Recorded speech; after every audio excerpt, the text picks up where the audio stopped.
Hello student, मैं प्रमोद कुमार। आज तुम लोगों को हाई स्कूल क्लास 10th का जो केमिस्ट्री का पार्ट है एसिड बेस एंड साल्ट्स वो तुमको पढ़ाऊँगा। तो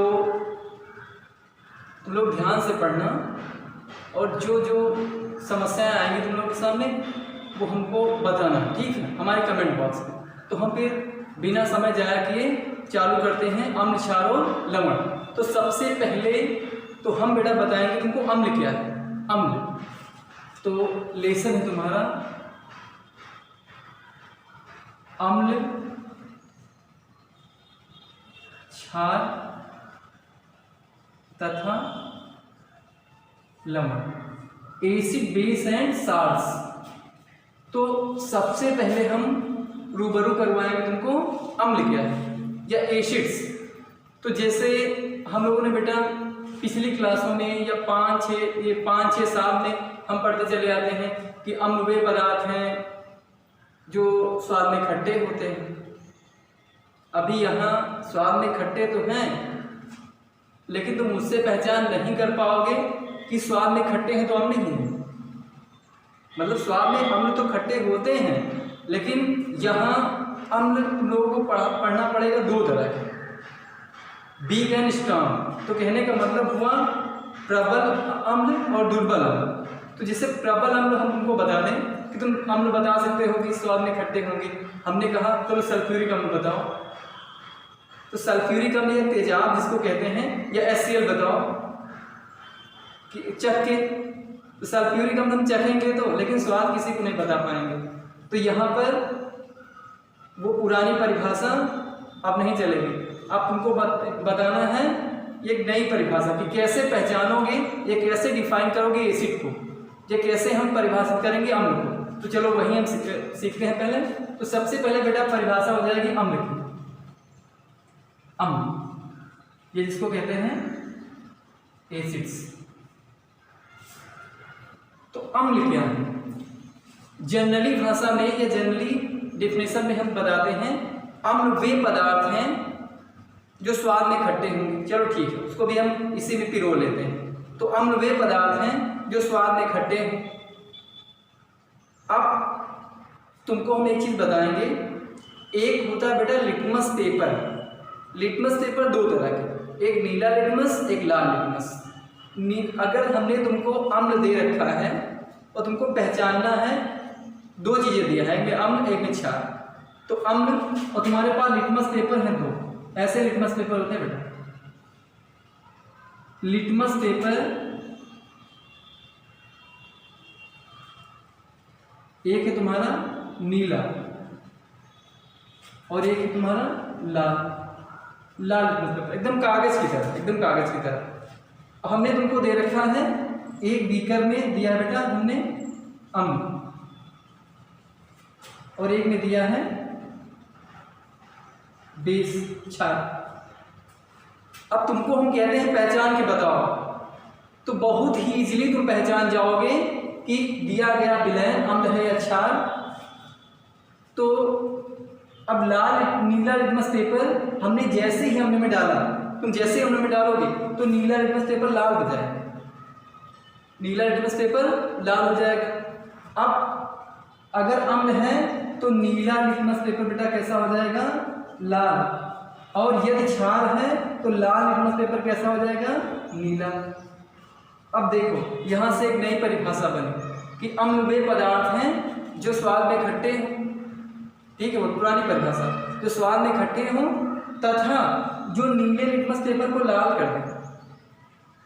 अम्ल की बात कर रहे हैं, अम्ल वे पदार्थ हैं जो स्वाद में खट्टे हों तथा नीले लिटमस पेपर को लाल कर दें।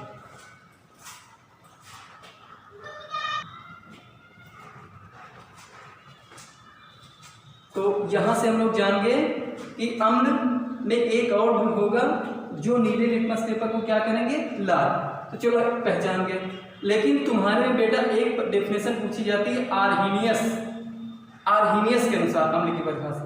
तो चलो हम दोनों को जान लेते हैं। सबसे पहली परिभाषा जो जनरली ऐसे हम कैसे जानते हैं और दूसरी उनके अनुसार। तो चलो फिर सबसे पहले हम सीखते हैं। और ये पॉइंट ध्यान रखना, नीले लिटमस पेपर को लाल करने वाला ये अम्ल के केस में, और लाल लिटमस पेपर को नीला करने वाला क्षार के केस में। तो लिख देते हैं यहाँ बेटा, अम्ल ऐसे पदार्थ हैं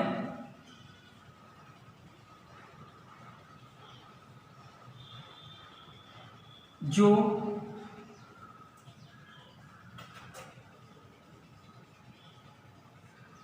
स्वाद में खट्टे, तथा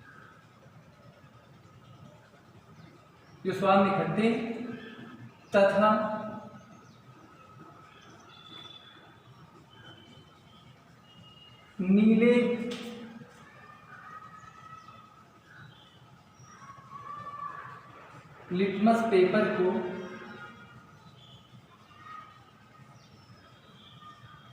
लाल कर देते हैं।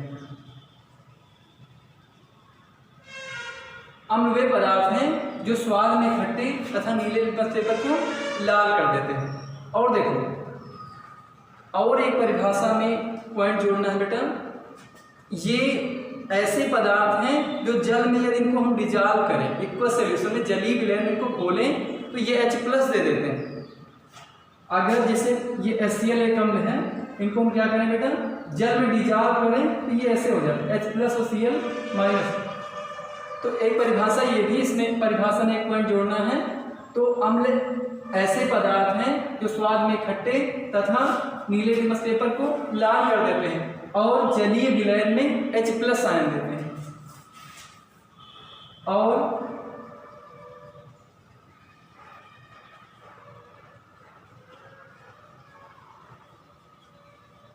जलीय विलयन में H+, इसको कहते हैं बेटा हाइड्रोजन आयन।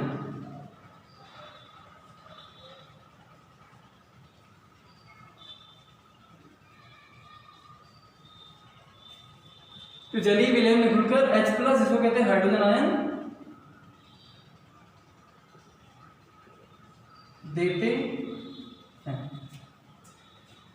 अम्ल ऐसे पदार्थ हैं जो स्वाद में खट्टे तथा नीले लिटमस पेपर को लाल कर देंगे और जो जलीय विलयन में H+ आयन देते हैं। ठीक, ये परिभाषा होगी। अब हम देखते हैं बेटा आर्हीनियस के अनुसार, क्योंकि तुम्हारे सिलेबस में आर्हीनियस कॉन्सेप्ट या Arrhenius concept acid concept, Arrhenius acid base concept, Arrhenius के अनुसार पूछा गया है अम्ल क्षार। तो आर्हीनियस के अनुसार एक परिभाषा देख लेते हैं बेटा।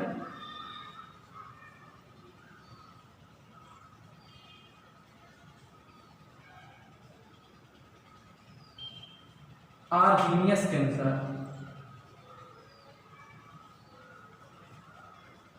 कुछ नहीं है, बहुत ही इजी है। आर्हीनियस भैया ने बताया, आर्हीनियस दादा ने हमारे, कि अम्ल वे पदार्थ हैं जो जलीय विलयन में घुलकर प्रोटॉन देते हैं। आप लोग प्रोटॉन देते हैं, कुछ नहीं यहाँ समझना।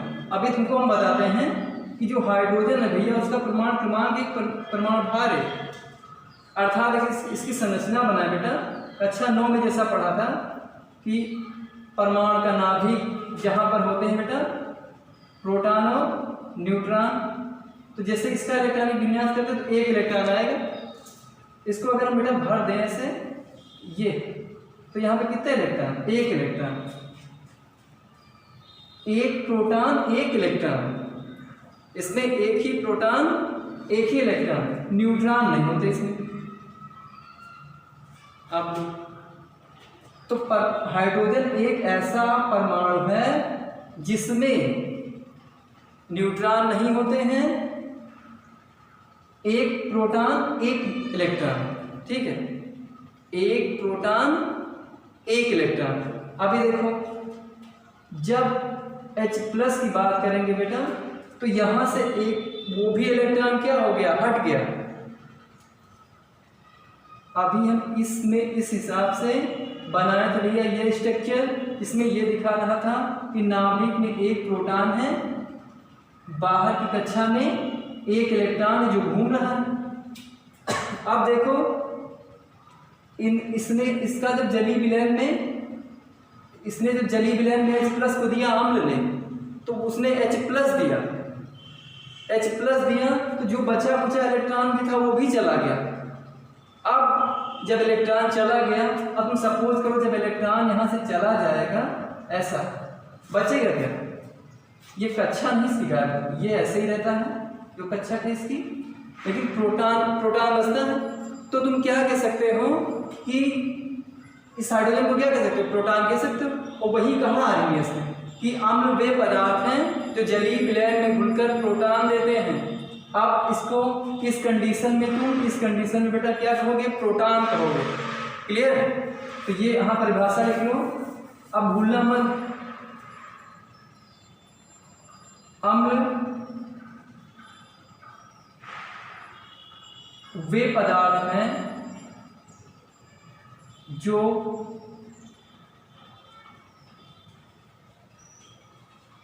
जलीय माध्यम में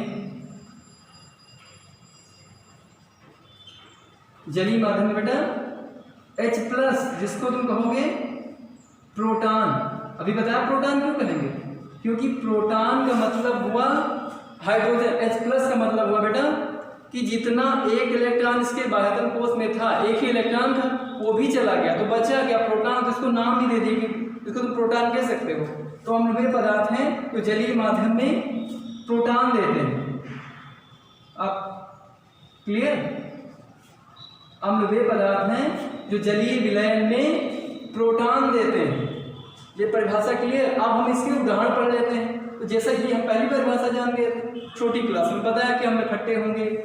अभी हमने तुमको बताया एक लिटमस पेपर देंगे, अगर नीला वाला उसके ऊपर पदार्थ को डाला वो लाल हुआ तो हम मान लिए क्या है? वो अम्ल है। लाल वाला नीला हुआ तो क्षार है। अब दूसरे केस में भाई आर्हेनियस के अनुसार अगर हमें की परिभाषा पढ़ना है तो हम वे पदार्थ हैं जो जलीय विलयन में घुलकर प्रोटॉन देंगे। अब प्रोटॉन तुमको पता है बेटा, प्रोटॉन किस केस में कहेंगे? हमने बता रखा है, एक बार फिर देख लो कि हाइड्रोजन के पास एक ही मतलब हाइड्रोजन का परमाणु क्रमांक 1, परमाणु भार 1, परमाणु क्रमांक 1, परमाणु भार 1।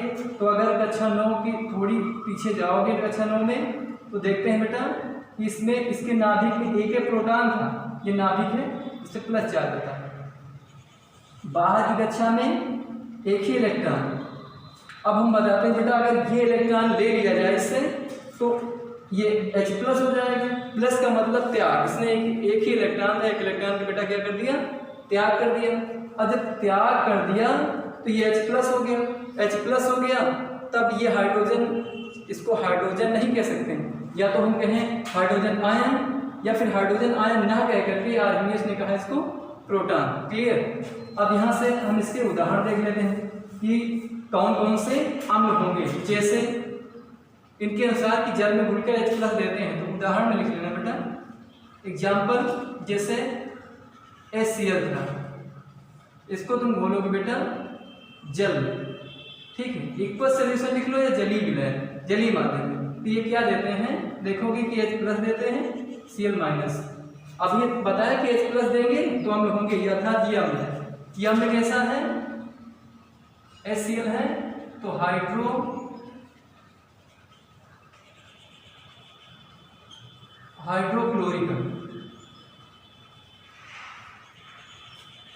अम्ल था। जब इसको हमने जल में डिजॉल्व किया तो इसने प्रोटॉन दिया और Cl- दिया। अब दूसरा देखते हैं बेटा H2SO4, इसको कहते हैं बेटा सल्फ्यूरिक अम्ल। ये है तुम्हारा सल्फ्यूरिक अम्ल। सल्फ्यूरिक अम्ल को भी जब जल में डिजॉल्व किए तो देखे हो यहाँ क्या है? 2H+, 2H+ और SO4 माइनस, इसने भी H+ दिया, अर्थात ये भी क्या है? अम्ल। और एक देखते हैं HNO3, इसको कहते हैं नाइट्रिक अम्ल। ये बेटा हो गया नाइट्रिक अम्ल। अब जब नाइट्रिक अम्ल को भी जल में घोलोगे तो देगा H+ और NO3-। क्लियर? तो ये हो गया बेटा अम्लों के उदाहरण, और ये हो गई उसकी परिभाषा, और ये डिफिनेशन हो गई आर्हेनियस के अनुसार। ठीक है, तो तुम्हारे सिलेबस में एसिड बेस एंड साल्ट, इनके तुमको पढ़नी डिफिनेशन, परिभाषा। इसके बाद अम्ल के रासायनिक गुण, क्षार के रासायनिक गुण, और जो लवण हैं उनके टाइप, मतलब लवण के प्रकार कि लवण कितने प्रकार के होते हैं, पहले परिभाषा पढ़ा देंगे फिर प्रकार। तो यहाँ पर पहले हम देख लेते हैं बेटा अम्ल, क्षार और लवण की परिभाषा, ठीक है। उसके बाद तुमको बताते हैं अम्लों के रासायनिक गुण, क्षारों के रासायनिक गुण और लवण के टाइप्स या लवण के प्रकार, लवण कितने प्रकार के होते हैं। तो ये तुम लिख लो बेटा, ठीक है। इसके बाद हम तुमको बताते हैं क्षार की परिभाषा, ठीक। तो अब बताते हैं बेटा क्षार की परिभाषा, क्षार क्या होता है। अब इसको मत भूलना। और ये प्रोटॉन जो है, जब वो हाइड्रोजन H है, H तो वो परमाणु है, H प्लस है तो हाइड्रोजन आयन है, इसी को हम बोल सकते हैं प्रोटॉन। क्लियर। अब चलो हम पहुंचते हैं बेस पर या क्षार पर।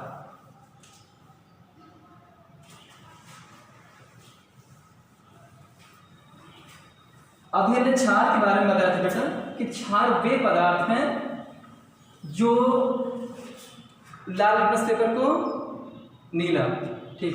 तो यहां लिख देते बेटा क्षार, देख लो बेटा क्षार। और ये दूसरा है तुम्हारा क्षार, जिसको हम बोलेंगे बेस। तो क्षार की परिभाषा में हम कहते थे पिछली क्लासों में, क्षार वे पदार्थ जो स्वाद में कसैले होते हैं, ठीक। तो यहां पर क्या कहेंगे, स्वाद में कसैले होने के साथ साथ वे लाल लिटमस पेपर को नीला भी करेंगे, लाल लिटमस पेपर को नीला करेंगे। और जैसे हमने इनको देखा, अम्लों को कि H प्लस आयन दिया, अर्थात हाइड्रोजन आयन दिया, वो क्या देंगे OH माइनस हाइड्रॉक्सिल आयन देंगे। तो परिभाषा बन गई, क्षार वे पदार्थ हैं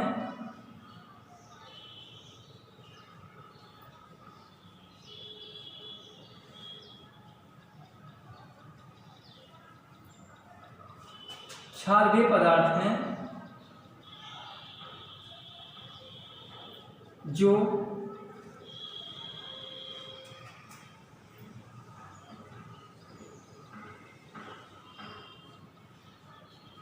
जल में घुलकर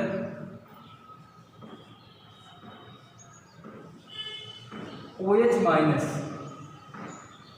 जिसको हम बेटा बोलते हैं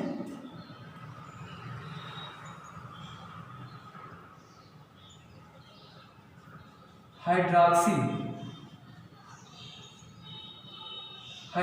आयन, H प्लस को हाइड्रोजन आयन, OH माइनस को हाइड्रॉक्सिल आयन।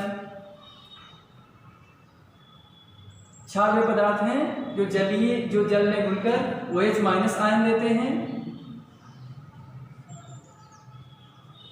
तथा अभी इससे पहले क्या बताया था बेटा, जो लाल लिटमस पेपर को नीला कर देंगे तथा लाल लिटमस पेपर को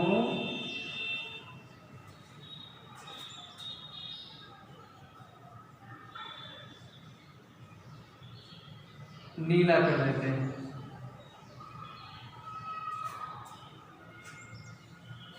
जो लाल लिटमस पेपर को नीला कर देते हैं। अब देखो, अगर इतनी बेटा हम परिभाषा देखें कि अम्ल जल में घुलकर OH माइनस हाइड्रॉक्सिल आयन देते हैं, यहाँ तक की परिभाषा, तो इसको तुम बेटा रख सकते हो आर्हीनियस में। आर्हीनियस कॉन्सेप्ट बेस के बारे में ये कहता है कि क्षार वे पदार्थ हैं जो जल में घुलकर OH माइनस आयन देते हैं। तो इतना लिखने की उसमें आवश्यकता नहीं है, लेकिन तुम अब हम बार बार वो आर्हीनियस वाला इस बार नहीं लिखवाएंगे। तो आर्हीनियस के अनुसार अगर पूछेगा तो लिखना क्षार वे पदार्थ हैं जो जल में घुलकर हाइड्रॉक्सिल आयन देते हैं। क्लियर। अब देखो इसके उदाहरण बता देते हैं बेटा। इसके एग्जाम्पल क्या होंगे, जैसे NaOH, हम कहते हैं ये क्षार है और ये जल में घुलकर देगा Na प्लस और OH माइनस। अगर इसने दिया हुआ एच माइनस तुम कहोगे कि सर जी क्या है क्षार। अब ये है सोडियम हाइड्रोक्साइड,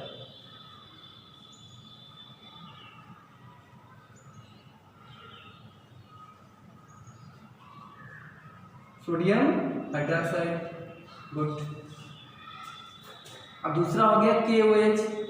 तो जहां तुमने सोडियम नाम लिया था OH के लिए हाइड्रोक्साइड, तो यहाँ K है तो पोटेशियम हाइड्रोक्साइड KOH। तो बेटा ये हो गया पोटेशियम हाइड्रोक्साइड, पोटेशियम हाइड्रोक्साइड। ये भी जल में डिजॉल्व होकर देगा K+ और OH-, और लिख लो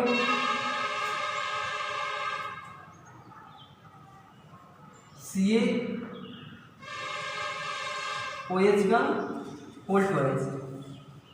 ये है कैल्शियम हाइड्रोक्साइड, कैल्शियम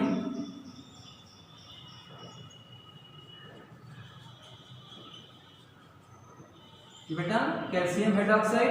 ये भी देगा Ca++ 2OH-। अब देखो जैसा कि परिभाषा में था OH- देंगे तो होंगे बेस, तो यहाँ OH- क्या बेटा दे रहे हैं, इसीलिए हम इनको कह सकते हैं कि ये बेस है। तो अम्ल क्षार वे पदार्थ हैं जिन्होंने जल में घुलकर क्या दिया है OH-। ये सब किसमें घुल रहे हैं बेटा, जल में। ये जलीय विलयन में घुलकर OH- आयन दे रहे हैं, तो हम फाइनली इनको कहेंगे कि ये क्या है, बेस है।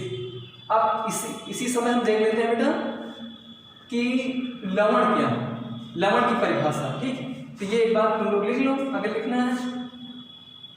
उसके बाद बेटा तुम लोगों को बताते हैं हम लवण या साल्ट क्या होते हैं, ठीक।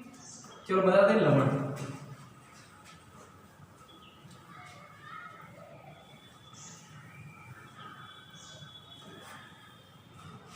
जनरल चीजें हैं ये, इनको सीखते रहना। अब बेटा आ गया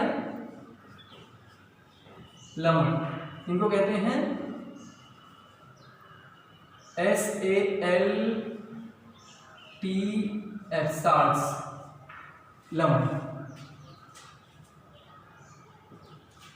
अब देखो अम्ल ने H दिया, क्षार ने OH दिया, तो अगर हम बताएं कोई ऐसी चीज हो जो दोनों दे, आप लोग हम बताते हैं एक अम्ल ने H+ दिया, क्षार ने OH- दिया, क्लियर। अम्ल ने H+ आयन दिया, क्षार ने OH- दिया।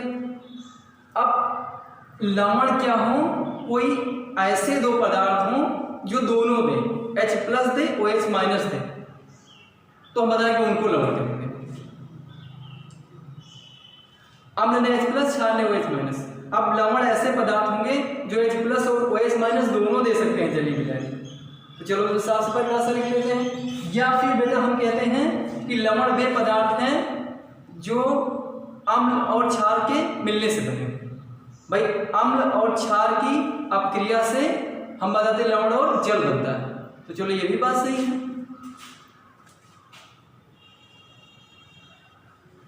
अम्ल नहीं, लवण बेटा,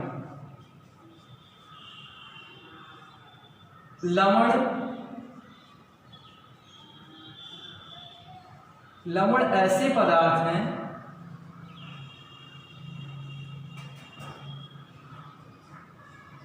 जिनका निर्माण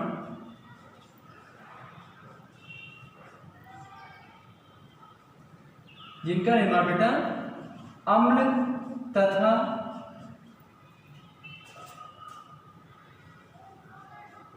क्षार के मिलने से होता है।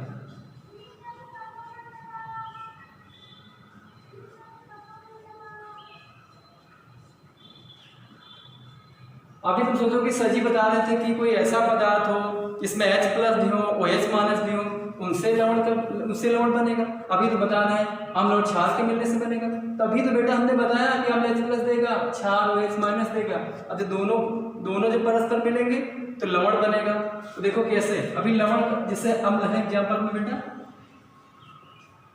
हम मान लेते हैं HCl, मानना क्या ये अम्ल है ही, ये अम्ल है NaOH, भाई इसके पास H है, इसके पास OH है। और एक चीज देखो, इसका H प्लस निकाल दो, इसका OH माइनस निकाल दो, क्योंकि देंगे बेटा ये हमने बताया था, हम जल में घुलेंगे तो H प्लस देगा, ये OH माइनस देगा। ये दोनों जब आपस में मिल जाएंगे बेटा तो H प्लस OH माइनस दोनों जल बना देंगे। क्लियर? तो यहाँ हम लिखेंगे सीधा क्या, H2O। भाई अम्ल से H प्लस और क्षार से OH माइनस, इनसे बनेगा क्या, जल। अभी देखो इससे हमने H निकाल दिया, इनसे हमने OH निकाल दिया, तो इनके पास बचा Cl, इनके पास बचा Na, तो Cl बचा होगा। भाई H जब प्लस का होगा तो Cl माइनस का होगा, OH जब माइनस का होगा तो Na प्लस का होगा। दो देखो बेटा, दो विपरीत चिन्ह वाले, हमेशा यौगिक बनाएंगे विपरीत चिन्ह वाले। तो यहाँ क्लियर कर रहे हैं ये कि हम प्लस हैं, हम माइनस हैं, तुम प्लस हो तो हम माइनस हैं, हम दोनों आपस में जुड़ेंगे तो जल बनाएंगे। तो जब दोनों लोग जल बना दिए ऐसे तो बचे कौन, यहाँ भी तो एक प्लस एक माइनस वाले बचे, तो ये भी दोनों क्रिया कर लेंगे। बताएंगे तुम दोनों, भाई H प्लस थे OH माइनस थे, तुमने जल बना दिया, तुमने क्रिया कर लिया, तो हम भी दोनों के यहाँ विपरीत चिन्ह वाले, तो हम भी क्रिया करेंगे। तो यहाँ पर बन गया NaCl, फाइनली तुम्हारा लवण बन गया। तो यहाँ पर हम बेटा कह सकते हैं अम्ल और क्षार दोनों की क्रिया से क्या बना बेटा, लवण। अम्ल और क्षार की क्रिया से लवण और जल बना, कोई दिक्कत नहीं होनी चाहिए इसमें। तो अम्ल मतलब लवण ऐसे पदार्थ हैं जिनका निर्माण अम्ल और क्षार की क्रिया से हुआ, या अम्ल और क्षार के पारस्परिक संयोग से आपस में जब मिलते हैं तो लवण और जल बन जाते हैं। और उदाहरण देख लेते हैं बेटा, ये हो गया पहला। अभी और देखते हैं, जैसे मान लेते हैं H2SO4, क्लियर। अब यहाँ पर हम लेंगे इस बार KOH, यहाँ पर हम लेंगे बेटा KOH। यहाँ पर देखो हम क्या करते हैं, पहले से ही हम बना देते हैं बेटा जल H2O। अभी आज हम लोगों को सीखना है आप क्रिया बैलेंस कैसे करते हैं, ठीक है। H2O बना दिया, बचा यहाँ क्या है बेटा, यहाँ बचा है, यहाँ बचा K, तो K लिख दिया, यहाँ बचा SO4 लिख दिया। अब यहाँ से देखो बेटा, अगर OH को निकालेंगे तो यहाँ 2 H बचते हैं। हमने बताया था H प्लस और OH माइनस ये दोनों मिलते हैं तो जल बनाते हैं। तो यहाँ देखो क्या हो रहा है, यहाँ भैया 2 H है, 2 H हैं, तो यहाँ 2 OH नहीं होने चाहिए। यहाँ जब 2 H हैं तो यहाँ 2 OH नहीं होने चाहिए। तो उस केस में हम क्या करेंगे, यहाँ 2 लगा देंगे, ठीक है। जब यहाँ 2 लगा दिया तो यहाँ भी 2 लगने चाहिए। भाई 2 दूना 4 H हैं, 2 O हैं, तो यहाँ देखा हमने क्या है, 2 H यहाँ हैं, और ये संख्या बेटा सब में गुणा करती है, तो इसके लिए 2 K हो गए, 2 O हो गए, 2 H हो गए। तो ये 2 H, ये 2 H, 4 H, देखा है 4 H हो गए, और ये संख्या इससे भी 4 हो गई।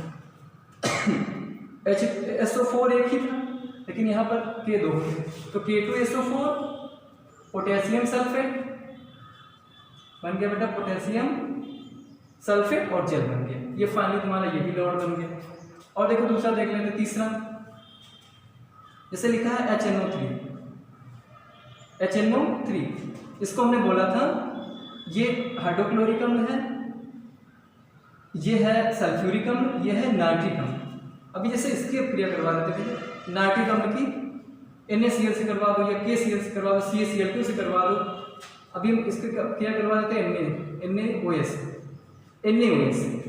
अगर NaOH से करवाएंगे तो देखो ये H प्लस COH माइनस, यहाँ से इसको निकाल दो, क्योंकि अम्ल और क्षार जब मिलेंगे तो लवण और जल बनेगा। तो जल इधर निकाल दो, जितना बचे वो लवण ही बचेगा। तो यहाँ क्या करते हैं बेटा, NaNO3, भाई यहाँ Na बचा है, यहाँ NO3 बचा है।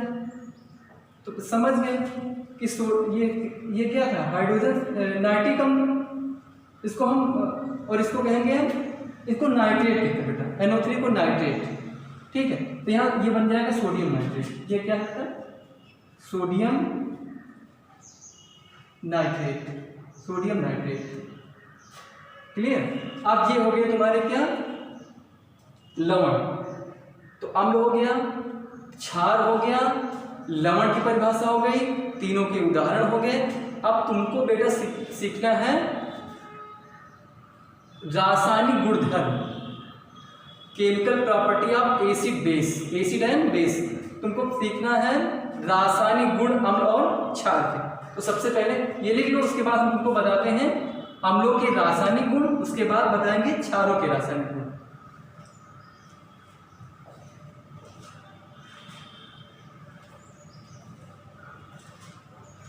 चलो अब बता देते हैं बेटा अम्लों के रासायनिक गुण, केमिकल प्रॉपर्टी ऑफ एसिड्स।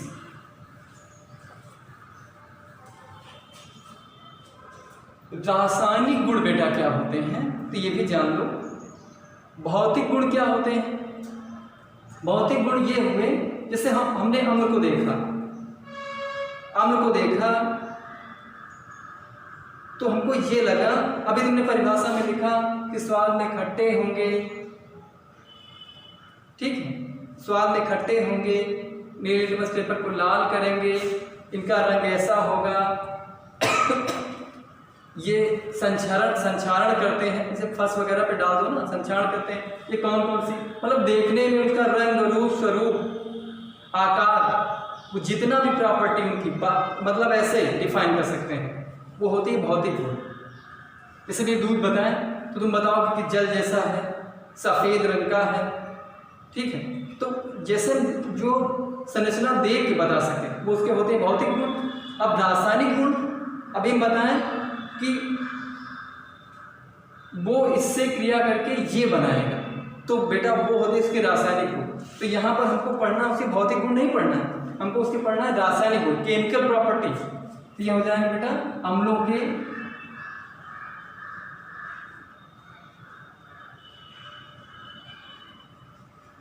के रासायनिक गुण।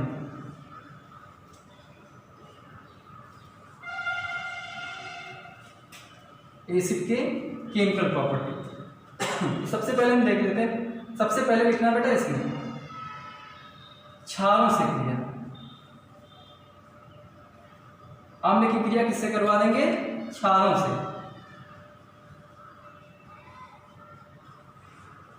बहुत ही आसान से क्रिया है।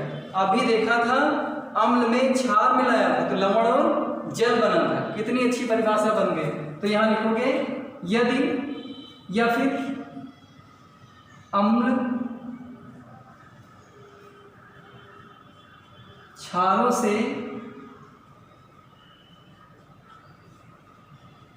क्रिया करके, अम्ल क्षारों से क्रिया करके लवण तथा जल बनाते हैं। अभी इससे पहले देखा भी, तो ये परिभाषा में वो अब उदाहरण देख लो बेटा। इसके एग्जाम्पल में कौन कौन से हो जाएंगे, जैसे अम्ल HCl, क्षार हो गया NaOH, दोनों की क्रिया करवा दी हमने, बन गया क्या NaCl प्लस H2। तो अम्ल क्षारों से क्रिया करके लवण और जल बनाते, बन गया बेटा लवण बन गया और बन गया जल। अम्ल ने किससे क्रिया की,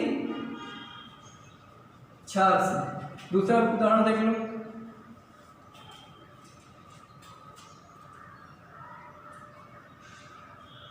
HCl की क्रिया करवा दी KOH से, तो बन गया KCl प्लस H2।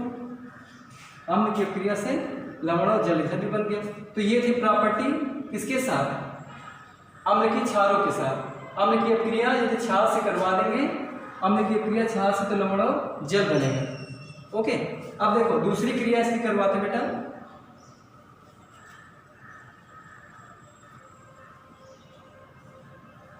सक्रिय धातुओं से, सक्रिय धातुओं से क्रिया हो गया बेटा, सक्रिय धातुओं से क्रिया। सक्रिय धातुएं क्या होती हैं,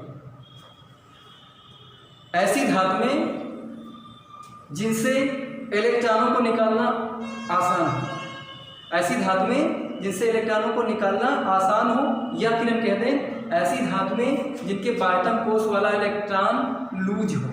लूज होगा तब भी आसानी से निकाल लोगे, जिनको निकालना आसान होगा उन्हीं को हम कहेंगे सक्रिय धातु में। तो बेटा हम बताते हैं, जैसे सोडियम, नहीं यहाँ पर लिख देते हैं, हम बताते हैं कि जब किसी अम्ल की क्रिया सक्रिय धातु से करवाओगे तो हाइड्रोजन गैस निकालेगा। तो अम्ल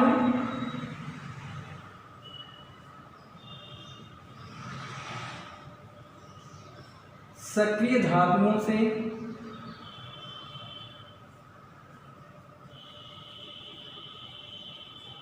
क्रिया करके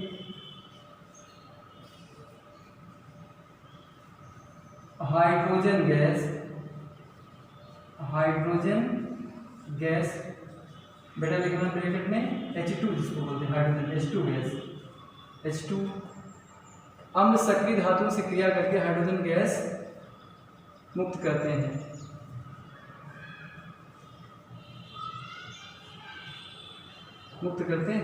अब देख लो, जैसे हमने करवा दी सोडियम की क्रिया, ये सक्रिय धातु है अम्ल से,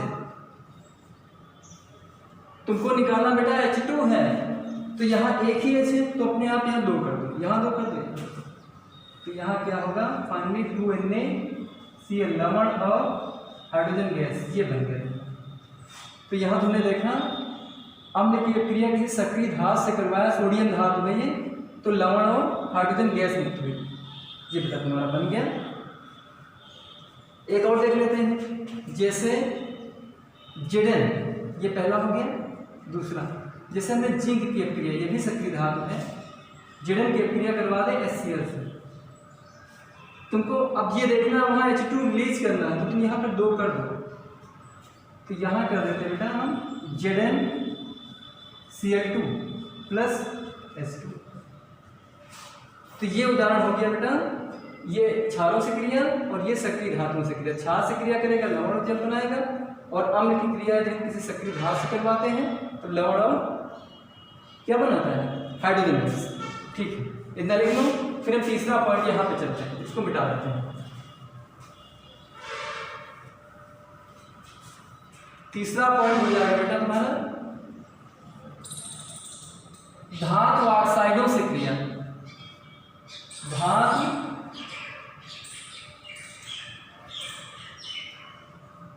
ऑक्साइडों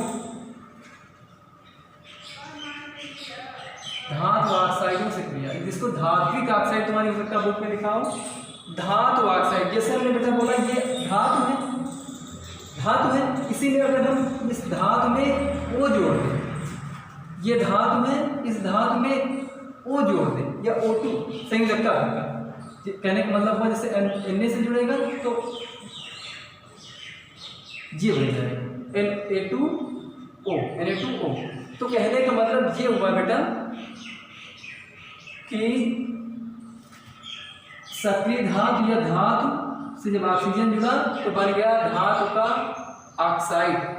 धातु का ऑक्साइड या धात्विक ऑक्साइड, भाई धातु थी ये पहले, उसमें हमने जोड़ दिया ऑक्सीजन, तो धातु का ऑक्सीजन मतलब धातु का ऑक्साइड, ऑक्सीजन मतलब ऑक्साइड। तो यहाँ पर क्या देखेंगे बेटा कि यदि हम अम्लों की क्रिया धात्विक ऑक्साइड, जैसे बता दें हम ZnO की अब क्रिया करवा दें हम इससे। अभी देखा कि यहाँ पर भाई Zn की क्रिया तो HCl से होती है, तो ऐसे कर। अब यहाँ हम बताते हैं कि यदि धातु ऑक्साइड की क्रिया अम्ल से करवाओगे तो लवण और जल बनेगा। जब कराते हो सक्रिय धातु से, केवल धातु से, तब हाइड्रोजन गैस, क्योंकि इसके पास ऑक्सीजन नहीं होता, केवल धातु है ना। और यहाँ देखते हैं जब धातु का ऑक्साइड है, धातु का ऑक्साइड मतलब ऑक्सीजन के साथ, तो देखते हो बेटा कि यहाँ जब धातु का ऑक्साइड है उसके पास ऑक्सीजन होगा, ये H+ देगा, इससे OH मिलके क्या बना लेंगे, जल बना लेंगे। तो यहाँ पर लिखोगे, जैसे यहाँ लिखा कि अम्ल सक्रिय धातुओं से क्रिया करके हाइड्रोजन गैस बनाते हैं, मुक्त करते हैं, तो यहाँ लिखोगे अम्ल धात्विक ऑक्साइडों से क्रिया करके लवण और जल बनाते हैं। ये जिंक क्लोराइड है, इसको बताने कि लवण और जल, यहाँ पर हाइड्रोजन गैस नहीं, लवण और जल। FeO देख लो, FeO की अब क्रिया करवा दें 2HCl से, या फिर यहाँ पर हर बार HCl ही नहीं लेते हैं, यहाँ ले लेते हैं H2SO4। तो यहाँ बन जाएगा बेटा FeSO4 फेरिक सल्फेट, ये बन गया फेरिक सल्फेट, लवण है।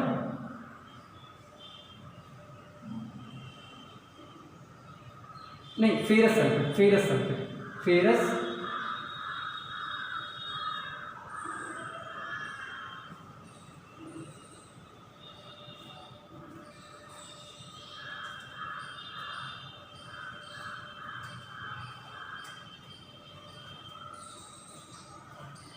फेरस सल्फेट, FeSO और फेरस सल्फेट, और बन जाएगा बेटा ये बन गया फेरस सल्फेट। ऑक्सीजन अभी इससे 1 कम होता है तो उसको हम फेरिक बोलते हैं, फेरिक और फेरस। तो ये हो गया। एक गुण और लिख देते हैं बेटा जल्दी से।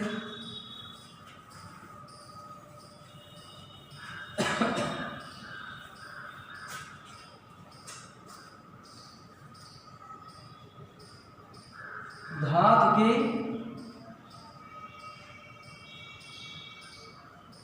कार्बोनेटों से क्रिया, धातु के कार्बोनेटों से क्रिया।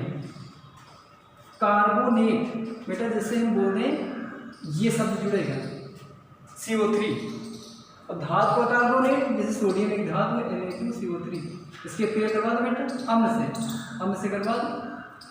तो हम बताते हैं कि जब अम्ल की क्रिया धातु के कार्बोनेट से करवाते हो तो लवण, जल और कार्बन डाइऑक्साइड CO2 गैस, इसको कहते हैं कार्बन डाइऑक्साइड।